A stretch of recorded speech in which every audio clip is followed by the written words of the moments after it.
आज सुबह हम वचन की ओर जाएंगे और एफेसियों के दूसरे अध्याय में वापस जाएंगे। We going to go back to Ephesians chapter 2 और आज हम 10वें आयत को हम देखेंगे। Today we are going to focus on verse 10।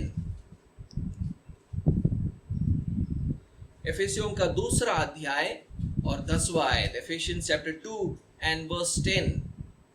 I have titled this message Created in Christ Jesus for Good Works. मैंने इस प्रचार का शीर्षक रखा है मसीह यीशु में भले कामों के लिए सिरजे गए। मसीह यीशु में भले कामों के लिए सिरजे गए। Created in Christ Jesus for good works. From ancient times, religious men have claimed that they know the way to salvation. प्राचीन काल से धार्मिक लोगों ने इस बात का दावा किया है कि वो उद्धार के मार्ग को जानते हैं। An escape from the sin-infested earthly existence to another place, to another kind of existence.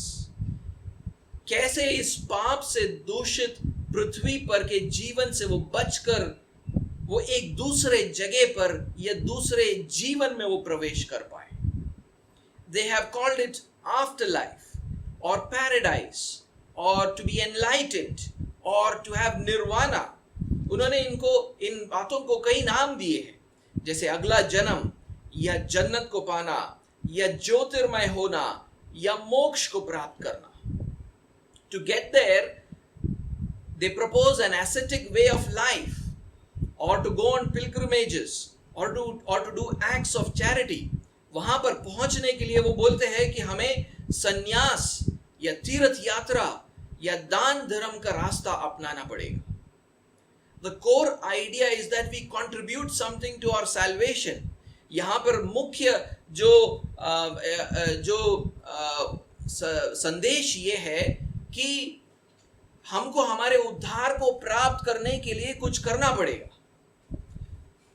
लेकिन जब बाइबल को हम पढ़ते हैं, when we read the Bible, this core idea, ये जो मुख्य संदेश है कि उद्धार हमारे अच्छे कर्मों से आता है, उसको सिर्फ नकारा ही नहीं जाता बल्कि उसको जड़ से उखाड़ दिया जाता है। Not only is that idea denied in the Bible, but it is annihilated. And that is what Paul is trying to do in verse 8 to 10. और इसी बात को पौलुस 8वें आयत से 10वें आयत में वो करता है। He says that salvation is not the fruit of our works.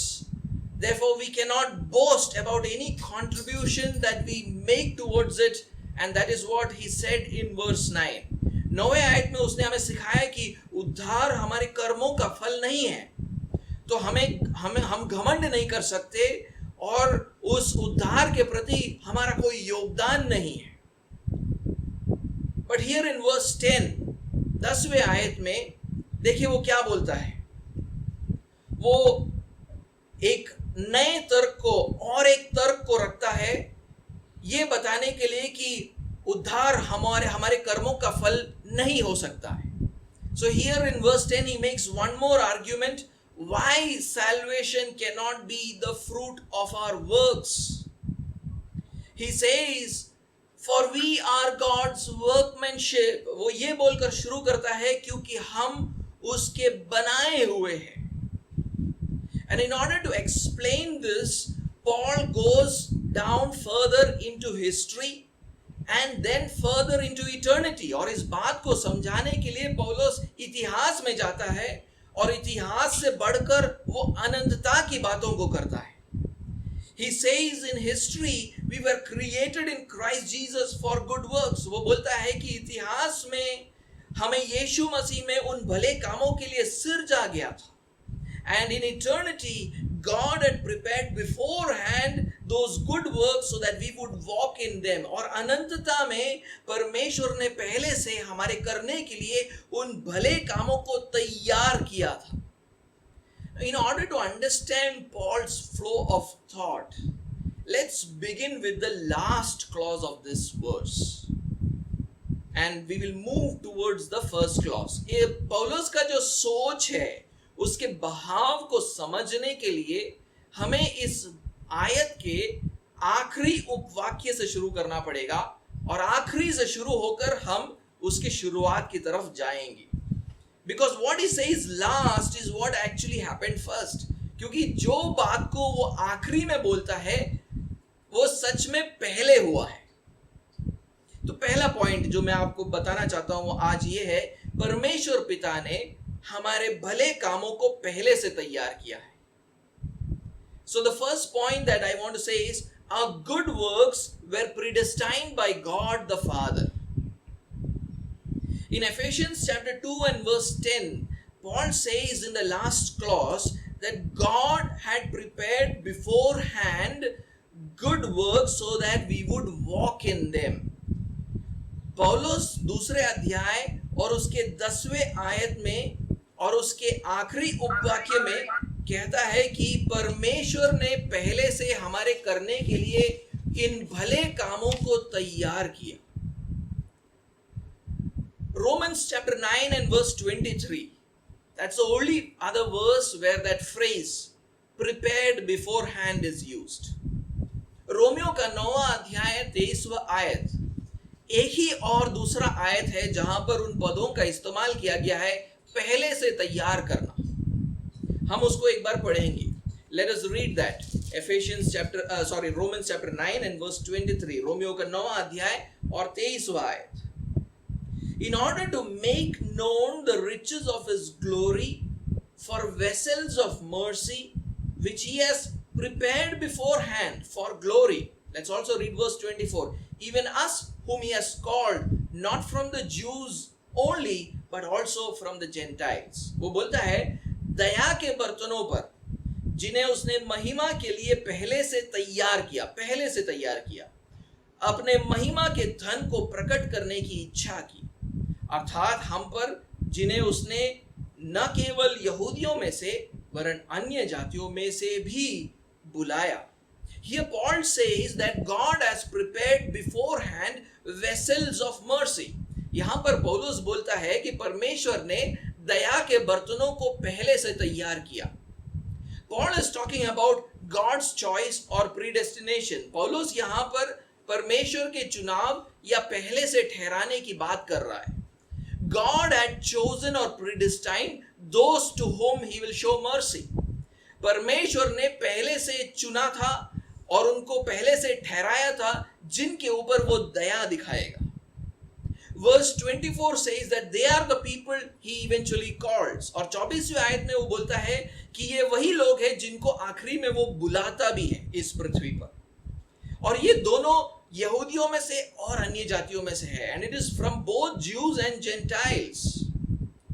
Now, just as God chose and predestined people for salvation, He also chose or predestined the good works that they will perform. तो जिस तरह परमेश्वर ने लोगों को चुना और उनको पहले से ठहराया कि उनका उद्धार हो, उसी तरह परमेश्वर ने उन अच्छे कामों को, अच्छे कर्मों को जो वो करेंगे उसको भी पहले से चुना और उसको भी पहले से ठहराया है. So what it means is that he called specific people to perform specific good works. इसका यह मतलब है कि परमेश्वर खास लोगों को चुनता है और खास कामों को करने के लिए चुनता है. This choice or predestination of people and their good works happened before the foundation of the world, as mentioned in Ephesians chapter 1 and verse 4. ये जो लोगों का चुनना है और उनके अच्छे कर्मों को चुनना, ये जगत की उत्पत्ति से पहले किया गया था. इसको हम एफेसियों के पहले अध्याय और उसके चौथे आयत में पढ़ते हैं. उसको एक बार पढ़ेंगे. Ephesians chapter 1 and verse 4. Even as he chose us in him, in Jesus, before the foundation of the world, that, so now the purpose, we should be holy and blameless before him. That holy and blameless includes good works. So he chose people for a purpose, for a specific purpose. और वहां पर चौथे आयत में बोलता है जैसे उसने हमें जगत की उत्पत्ति से पहले उसमें चुन लिया, किसमें? यीशु मसीह में, कि हम उसके निकट प्रेम में पवित्र और निर्दोष हो. लोगों को चुना जा रहा है और उनको एक उद्देश्य के साथ चुना जा रहा है. And what it means here in verse 10 is that God chose people for specific good works. और यहां पर 10वें आयत में पौलुस बोल रहा है कि परमेश्वर लोगों को चुन रहा है ताकि वो कुछ खास अच्छे कामों को वो करें. Once again, the point that Paul is making is that the origin of our good works was in the mind of God from all eternity. यहां पर पौलुस जो बात को कर रहा है वो ये है कि हमारे भले कामों की उत्पत्ति परमेश्वर के मन में हुई उत्पत्ति से. God purposed and designed it. परमेश्वर ने उसका उद्देश्य रखा और उसकी रचना की है. It did not originate in our minds in history. इन बातों की, इन अच्छे कामों की उत्पत्ति हमारे मनों में नहीं हुई है इतिहास में. We were not the first to purpose it or design it. हम पहले नहीं थे जिन्होंने उसका उद्देश्य बनाया और उसको रचा. That is why in verse 8 also Paul had said that salvation is not from you, it is the gift of God. इसीलिए 8वें आयत में पौलुस ने कहा था उद्धार तुम्हारी ओर से नहीं वरन परमेश्वर का दान है. That is why we cannot boast about our good works. इसीलिए हम हमारे अच्छे कर्मों के ऊपर भी हम घमंड नहीं कर सकते हैं. Rather the credit should go to God alone. बल्कि उसका श्रेय सिर्फ परमेश्वर को जाना चाहिए. But this does not mean that we do not have a responsibility. लेकिन इसका मतलब यह नहीं है कि हमारी कोई जिम्मेदारी अब नहीं है. Rather we are held responsible to carry out those good works. बल्कि हमारे ऊपर जिम्मेदारी ठहराई जाती है कि तुम उन भले कामों को करोगे. That is why Paul says that God prepared beforehand good works so that we would walk in them. इसीलिए पौलुस कहता है कि परमेश्वर ने पहले से हमारे करने के लिए उन भले कामों को तैयार किया था. The verb there, walk, shows the responsibility towards God's purpose and design. वहां पर जो क्रिया का इस्तेमाल किया गया है कि करने के लिए, वो हमारी जिम्मेदारी को दर्शाता है परमेश्वर के उद्देश्य और उसकी रचना के प्रति. Paul began this chapter by saying that before they became believers in Christ Jesus, they walked in their trespasses and sins. पौलुस इस अध्याय के शुरुआत में कहता है कि वो विश्वासी बनने से पहले वो अपराधों और पापों में चलता था. They walked under the influence, the powerful influence of this age, the devil and his own lustful desires. वो बोलता है कि हम पहले इस युग और शैतान और उनकी शारीरिक लालसाओं के सामर्थी प्रभाव के अनुसार चलते थे. But they were still held responsible for it. फिर भी वो उसके जिम्मेदार था.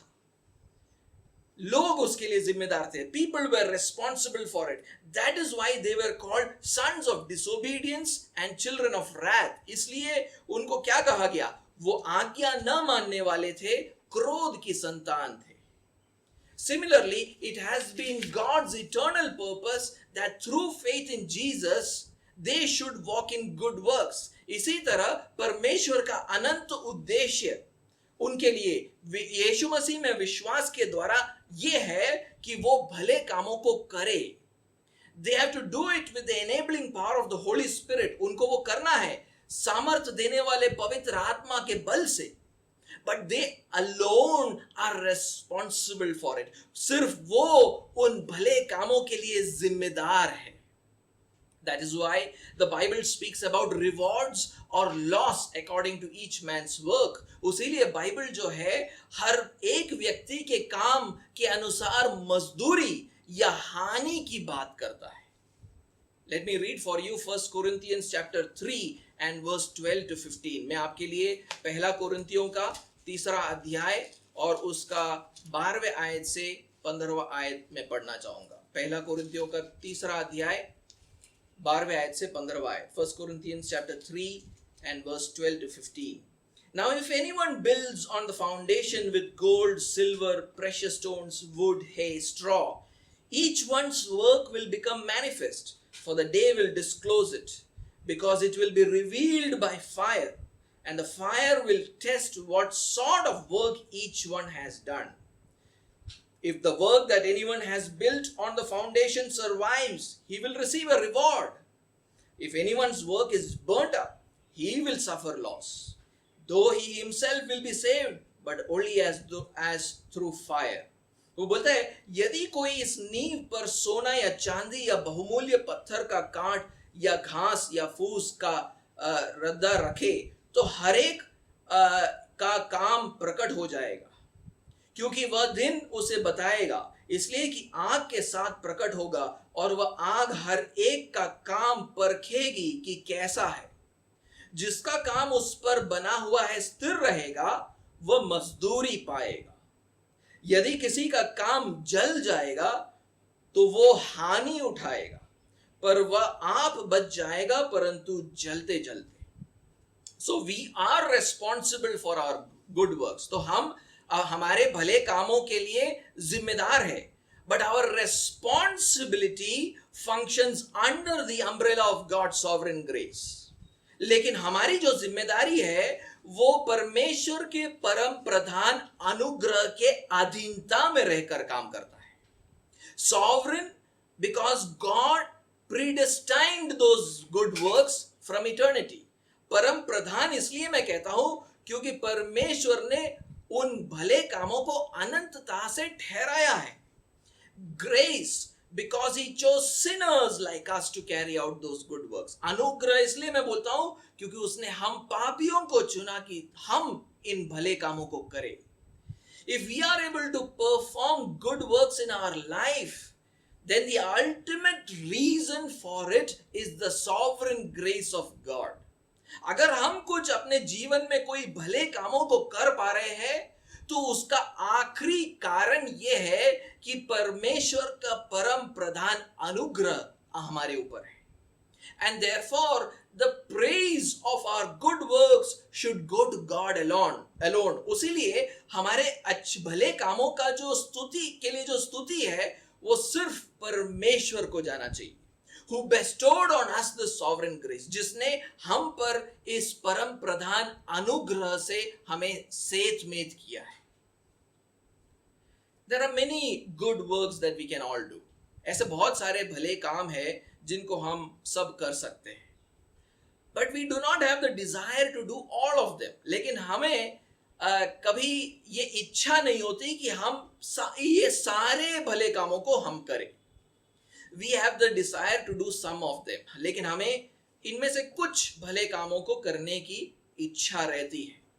For example, we can start a community welfare program in a nearby slum, or we can train somebody towards it, or we can financially support that project, or we can pray for it, or we can encourage those who are involved. उदाहरण के रूप में अगर हम एक community welfare programme शुरू करते एक बस्ती में, तो हाँ कोई उसको शुरू कर सकता है, कुछ लोगों को ट्रेन कर सकते हैं, कुछ लोग जो है फाइनेंशियल सपोर्ट भेज सकते हैं, कुछ लोग उसके लिए प्रार्थना कर सकते हैं, कुछ लोग उनको प्रोत्साहन दे सकते हैं जो इन काम को अंजाम देते हैं।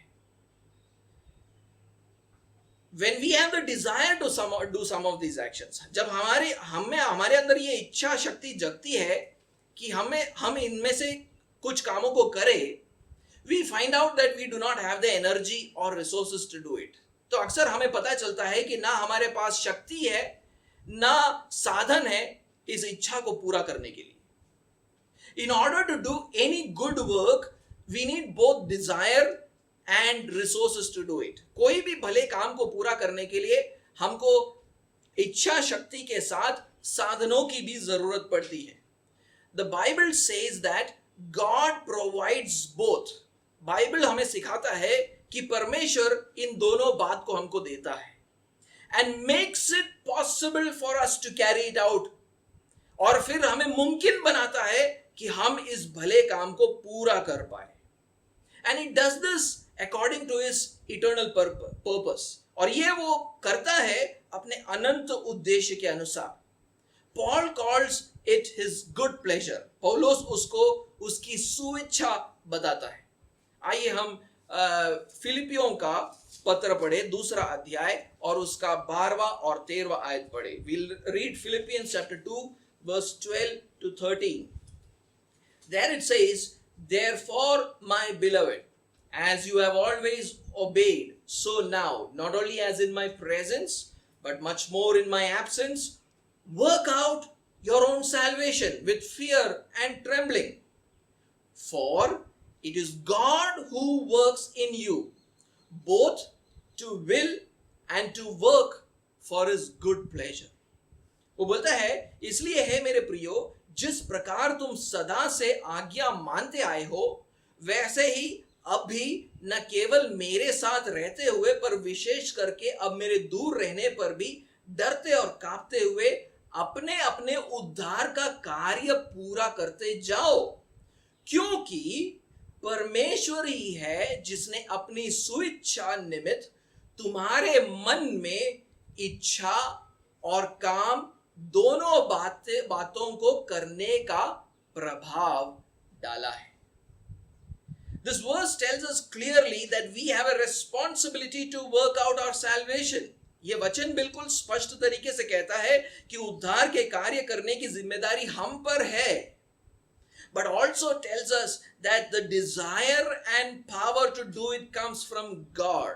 लेकिन वो बोलता है कि उसको करने की इच्छा शक्ति और उसको करने की जो बल है वो परमेश्वर के ओर से आता है. The second point that I want to make is God made us a new creation in Christ Jesus for good works. दूसरा जो पॉइंट जो मैं यहां पर कहना चाहता हूं वो ये है, परमेश्वर पिता ने हमें मसीह यीशु में एक नया सृष्टि बनाया ताकि हम भले कामों को कर सकें. God expected us to carry out the good works that he purposed in eternity. परमेश्वर हमसे ये अपेक्षा रखता है कि अनंतता में जिन भले कामों को उसने ठहराया उसको हम पूरा करें. But how could we do it? लेकिन हम उसको कैसे पूरा करते? We were all spiritually dead people. हम आत्मिक रीति से मरे हुए लोग थे. In bondage to this age, the devil and our own lustful desires. इस युग और शैतान और हमारे शारीरिक लालसाओं के दासत्व में हम फंसे हुए थे. The only thing that we could do was to walk in our trespasses and sins. अगर हम कुछ कर सकते थे तो वो ये था कि हम अपने अपराधों और पापों में चल पाते. Some of you might think that God should restore us to the pre-fall Adamic state. आप में से कुछ लोग बोलेंगे कि हे परमेश्वर तू मुझे आदम की अवस्था में ले जा जो पाप करने से पहले था. Make us like Adam before he actually sinned. आदम की तरह बना दे, वो पाप करने से पहले उसकी जो स्थिति थी उसके अनुसार मुझे भी बना दे. And then we'll do it. और उसके बाद हम उसको अंजाम दे सकते हैं. But that also will not help. लेकिन फिर भी उससे कोई मदद नहीं बनती है. Because we could once again slip into sin like him and go back to our sinful condition. क्योंकि ऐसा हो सकता है कि हम फिर से पाप के अंदर फिसल जाए और वापस वही स्थिति में पहुंच जाए जहां से हम आए थे. Then the eternal purpose of God will be defeated. और फिर परमेश्वर का जो अनंत उद्देश्य था वो फिर से पराजित हो जाएगा. Instead of walking in good works, we will once again be walking in trespasses and sins. भले कामों में चलने के बदले हम फिर से अपने अपराधों और पापों में चलेंगे. That is why God made us a new creation through Jesus Christ. इसीलिए परमेश्वर ने हमें यीशु मसीह के द्वारा एक नई सृष्टि बनाया. That is what Paul says in the middle clause of our verse. इसी बात को पौलुस हमारे वाक्य के बीच वाले उपवाक्य के अंदर कह रहा है. That God created us in Christ Jesus. कि परमेश्वर ने यीशु मसीह में हमको सृजा है. Now the Greek word used there for created is katizo. वहां पर जो यूनानी शब्द इस्तेमाल किया गया सिरजे जाने के लिए वो है katizo. This word is always used to refer to God's original creation. ये जो शब्द है हमेशा इस्तेमाल होता है परमेश्वर के प्रारंभिक सृष्टि के लिए. Original creation means creating something he has never created before. जो प्रारंभिक सृष्टि का मतलब है कि ऐसा कुछ रचना जिसको उसने पहले कभी नहीं रचा है. That is why Paul calls all believers in Christ Jesus a new creation in 2 Corinthians chapter 5 verse 17. उसीलिए पौलुस जो है हर एक विश्वासी को जो यीशु मसीह में विश्वास रखता है उसको वो एक नई सृष्टि बताता है. दूसरे कोरिन्थियों के 5वें अध्याय और 17वें आयत में. आइए हम उसको पढ़े. 2 Corinthians chapter 5 and verse 17. दूसरा कोरिन्थी 5वां अध्याय 17वां आयत. Therefore, if anyone is in Christ, he is a new creation. The old has passed away. Behold, the new has come. इसलिए यदि कोई मसीह में है तो वो नई सृष्टि है. पुरानी बातें बीत गई है, देखो सब बातें नई हो गई है. In verse 5, in Ephesians chapter 2 and verse 5, एफेसियों के दूसरे अध्याय 5वें आयत में, Paul had said that God made us alive together with Christ. वो पौलुस बोलता है कि परमेश्वर ने हमें मसीह के साथ जिलाया है. We who were spiritually dead were made spiritually alive. हम जो आत्मिक रीति से मर चुके थे उनको परमेश्वर ने एक आत्मिक जीवन दिया. In this sense we become like Adam because before he sinned he was also spiritually alive. इस रीति से हम लगभग आदम के जैसे हो गए क्योंकि जैसे वो पाप के पहले आत्मिक तरीके से वो जीवित था. But Adam was a citizen of earth. लेकिन आदम जो है इस पृथ्वी का नागरिक था. God gave him dominion over it. परमेश्वर ने इस पृथ्वी के ऊपर उसको अधिकार दिया. But under the evil influence of the devil, who is a heavenly creature, he sinned. लेकिन शैतान के दुष्ट प्रभाव में आकर जो एक स्वर्गीय प्राणी है उसने पाप किया. And because Adam was our representative, his sin is considered to be our sin. और क्योंकि आदम हमारा प्रतिनिधि था, हमारा प्रतिनिधित्व करता था, उसका पाप हमारा पाप गिना जाता है. And through his sin, God condemned entire humanity. और उसके पाप से परमेश्वर ने पूरी मानव जाति को मृत्यु का दंड दिया. He condemned them all to death. First spiritual and then physical death. पहले आत्मिक मृत्यु, फिर उसके बाद शारीरिक मृत्यु. But then Jesus came as our representative. लेकिन फिर यीशु आता है हमारा प्रतिनिधि बनकर. He absorbed the wrath of God on the cross. उसने परमेश्वर के क्रोध को उस क्रूस पर पी लिया. He paid the price for our sins. उसने हमारे पापों का दाम चुकाया. And now through faith in Jesus Christ, और अब जो भी व्यक्ति यीशु मसीह पर विश्वास करता है, God's wrath is removed from him. परमेश्वर का क्रोध उसके सर पर से हटा दिया जाता है. His sins are forgiven. उसके पापों को माफ कर दिया जाता है. The righteousness of Jesus Christ is imputed onto him. यीशु मसीह की जो धार्मिकता है वो उसको पहनाई जाती है. And we stand justified before God. और हम परमेश्वर के सामने धर्मी ठहरते हैं. God also gave us the privilege of sharing in the destiny of Christ. यही नहीं, परमेश्वर ने हमें ये सौभाग्य दिया कि अब हम मसीह की दशा में सहभागी हो.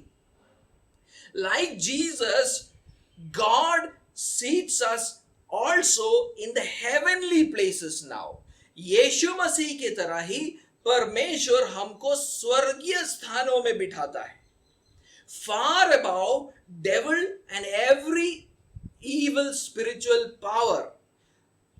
शैतान और हर एक दुष्ट आत्मिक ताकतों के ऊपर हमें बिठाता है.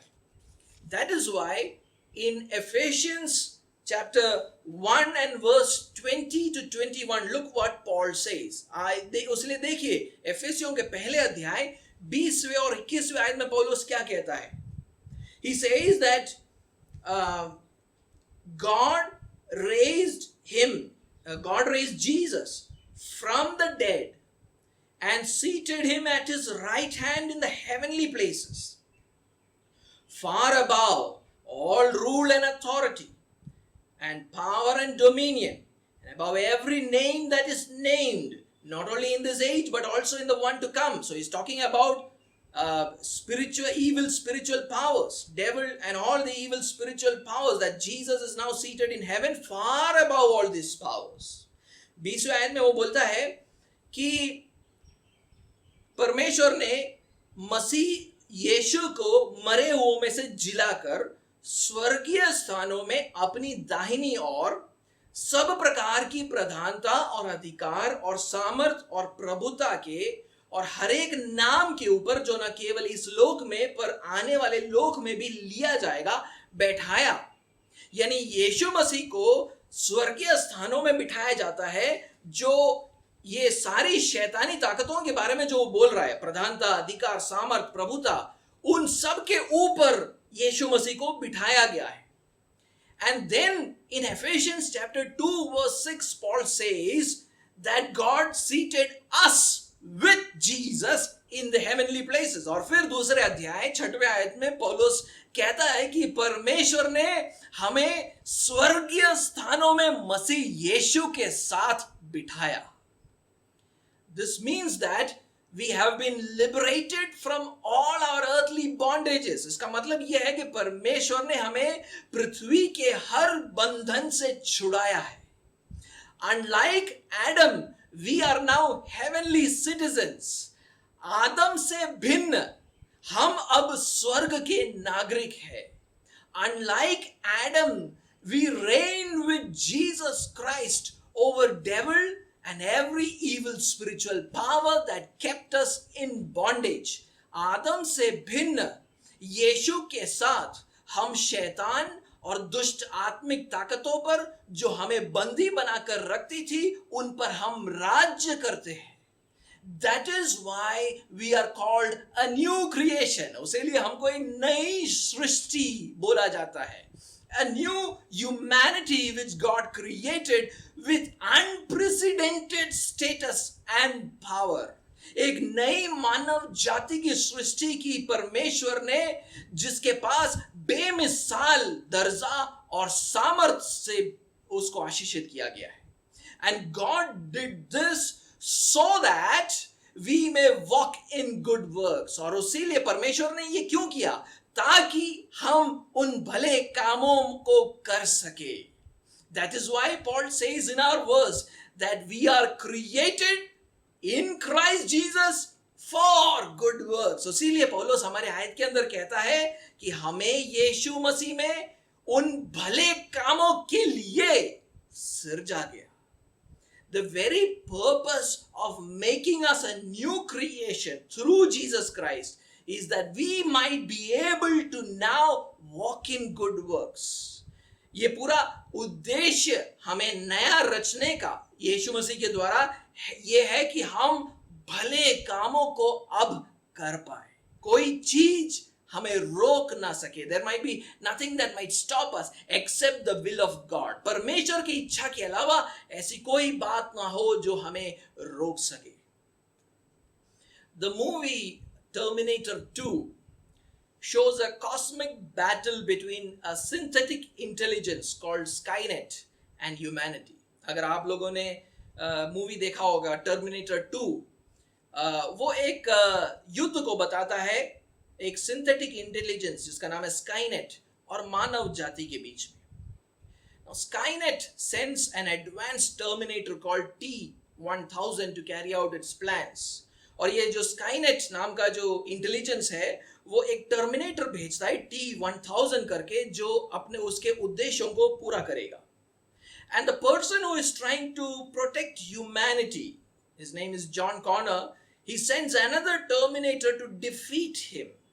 और ये जो व्यक्ति जो मानव जाति को बचाने का प्रयत्न कर रहा है, जिसका नाम है जॉन कॉनर, वो एक दूसरा टर्मिनेटर भेजता है जो दूसरे वाले टर्मिनेटर को पराजित कर सके.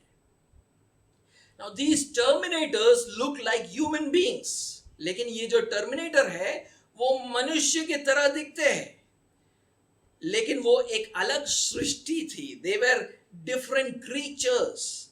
Machines with enormous powers, machine थे जिनके पास अत्यंत सामर्थ हुआ करता था. These terminators come to mind when I think about us, the new creation.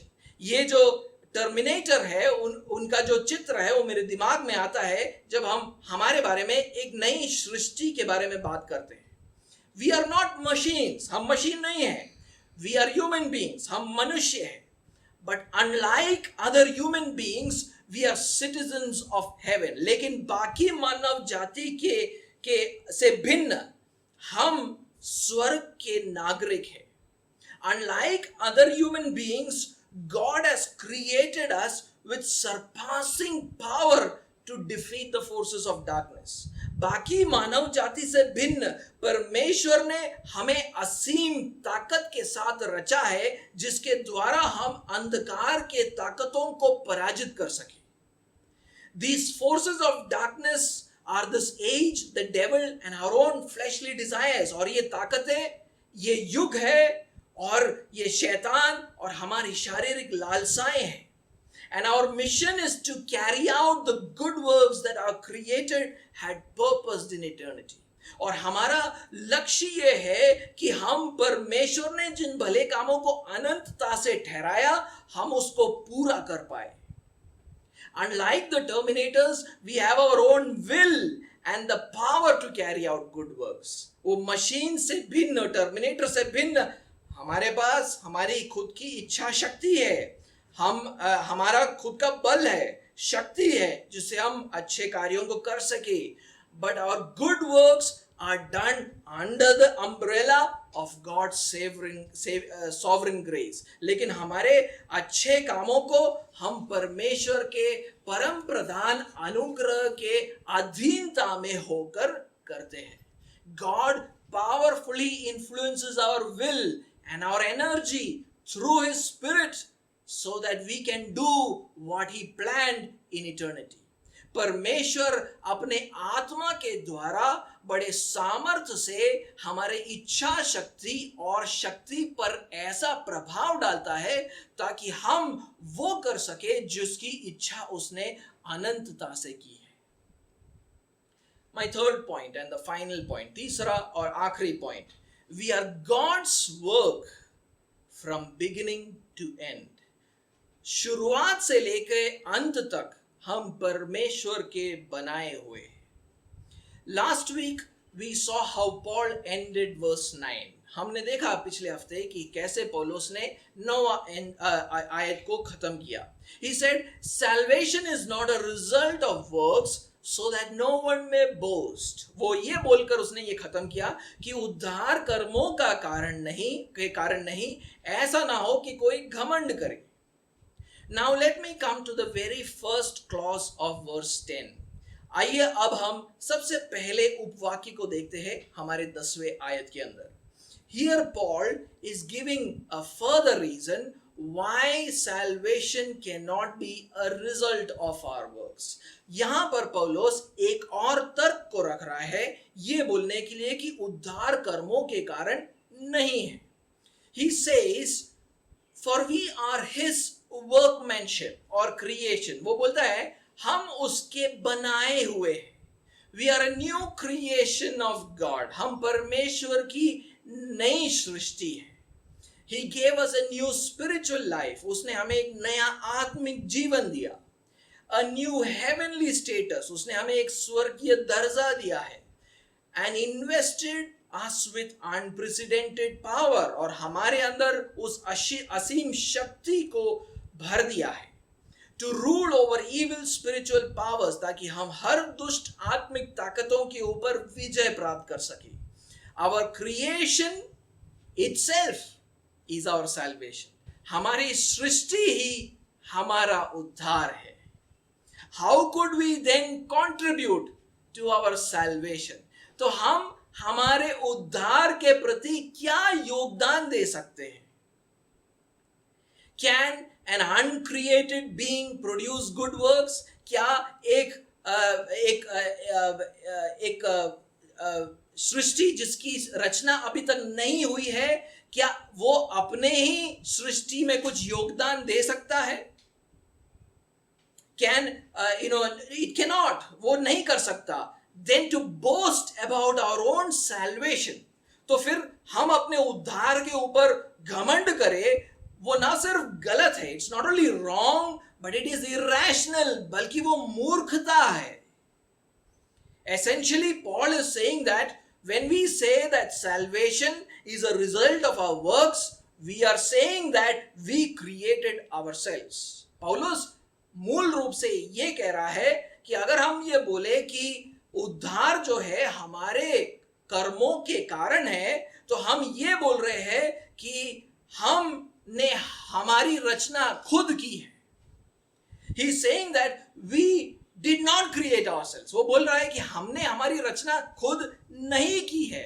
He is saying that God created us and we have no role in it. वो बोलता है कि हमारी रचना परमेश्वर ने की है और इसके अंदर हमारा कोई भी योगदान नहीं है. That is why he begins the verse by saying, for we are his workmanship. इसीलिए वो इस बात को कहकर शुरू करता है, हम उसके बनाए हुए हैं. And the good works that we are producing today is the result of God's creation. और हम जो भले कामों को आज करते हैं वो परमेश्वर के सृष्टि का फल है. He had purposed these good works in eternity. इन भले कामों का उद्देश्य परमेश्वर ने किया अनंतता में. And he secured it through Jesus Christ. और उन भले कामों को उसने सुनिश्चित किया यीशु मसीह में. So that we have the power to now perform these good works. ताकि हमारे पास अब वो बल हो कि हम इन भले कामों को कर पाए. So the credit for our good works today should go to God. तो हम जो भले कामों को आज करते हैं उसका श्रेय हमारे और नहीं लेकिन परमेश्वर की ओर जाना है. From the beginning to the end, we are the result of God's creation through Jesus Christ. शुरुआत से लेकर अंत तक हम परमेश्वर की रचना है जिसको उसने यीशु मसीह के अंदर रचा है. During this pandemic, we should all do good works that God has ordained for us. इस महामारी के समय हमें उन सब भले कामों को करना है जो परमेश्वर ने पहले से ठहराया है. If God ordained it, nobody can stop it. अगर परमेश्वर ने उससे पहले से ठहराया है तो कोई उसे रोक नहीं सकता है. Through Jesus, God has given us the power to perform those good works. यीशु मसीह के द्वारा परमेश्वर ने हमें वो सामर्थ्य दिया है ताकि हम उन भले कामों को कर सकें. But remember this, इस बात को आप लेकिन याद रखिएगा. Never take the credit, but always give the credit. Give it to God. एक बात को आप हमेशा याद रखिएगा कि उस आपके भले कामों का श्रेय आप कभी लेना नहीं पर उसको देना, परमेश्वर को देना. That would be the most important takeaway from this sermon. इस प्रचार से अगर हम कुछ सीख सकते हैं तो वो ये है. Lot of people are doing a lot of good works. इस समय बहुत सारे लोग बहुत अच्छे कामों को कर रहे हैं. And they do it so that they can boast about themselves and about their organization. वो इसलिए करते हैं ताकि वो घमंड करना चाहते हैं अपने ऊपर, अपने ऑर्गेनाइजेशन के ऊपर. But we cannot boast for any of our good works. लेकिन हम हमारे कोई भी किसी भी भले कामों के लिए घमंड नहीं कर सकते हैं. Because our salvation and the fruit of good works that it produces is a result of God's work. क्योंकि हमारा उद्धार और उस उद्धार से उत्पन्न होने वाला जो भले कामों का फल है, ये सारी चीजें परमेश्वर की रचना है, परमेश्वर ने बनाया है. From beginning to end we are God's workmanship. From शुरुआत से लेकर अंत तक परमेश्वर की बनावट है हम. उसलिए सारी स्तुति परमेश्वर को जाए. And therefore all praise be to God.